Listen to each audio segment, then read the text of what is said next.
बात करेंगे अहम मामले की। रावलपिंडी में जिरगी के हुक्म पर लड़की के कत्ल केस में अहम पेशरफ्त। अदालत ने हाई प्रोफाइल केस में गिरफ्तार 6 मुल्जिमान को जुडिशियल रिमांड पर जेल भेज दिया।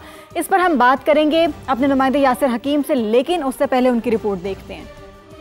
रावलपिंडी में गैरत के नाम पर लड़की के कत्ल केस में गिरफ्तार 6 मुल्जिमान का जिस्मानी रिमांड मुकम्मल। अदालत ने मुल्जिमान को जुडिशियल रिमांड पर जेल भेजने का हुक्म दे दिया। मुल्जिमान में इसमतुल्लाह, अरब गुल, मानी गुल, जियाउर रहमान, जफर और मोहम्मद साले उर्फ सलीम शामिल हैं। ड्यूटी सिविल जज जिशान भट्ट ने तमाम मुल्जिमान को 22 अगस्त को दोबारा पेश करने का हुक्म दे दिया।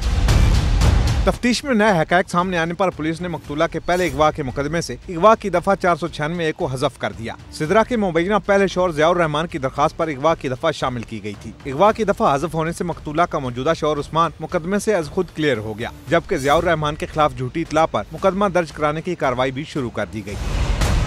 पुलिस के मुताबिक नए शवाहिद की रोशनी में लड़की को कत्ल की नीयत से आजाद कश्मीर से लाने के सबूत मिलने पर दूसरे मुकदमे में अगवा की दफात शामिल कर ली गयी। मुल्जिमान और जिरगा सरबराह दोनों ने इस बात का एतराफ किया कि मकतूला को कश्मीर से लाया गया और बाद में कत्ल कर दिया गया। गुज़श्ता रोज मुल्जिमान की निशानदेही पर मकतूला का मोबाइल फोन और बैग भी बरामद कर लिया गया, जबकि वारदात में इस्तेमाल होने वाली गाड़ियों की तफ्तीश जारी है। अब रियासत खुद इस मुकदमे में मुद्दई है।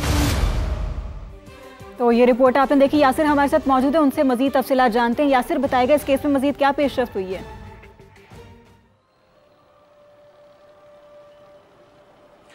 देखिए, सबसे अहम बात यह है कि मुल्ज़मान की एक मुजरमाना शतरंज थी, जिसे पुलिस ने अपने एक प्यादे से उनके शाह को ज़ेर कर दिया है।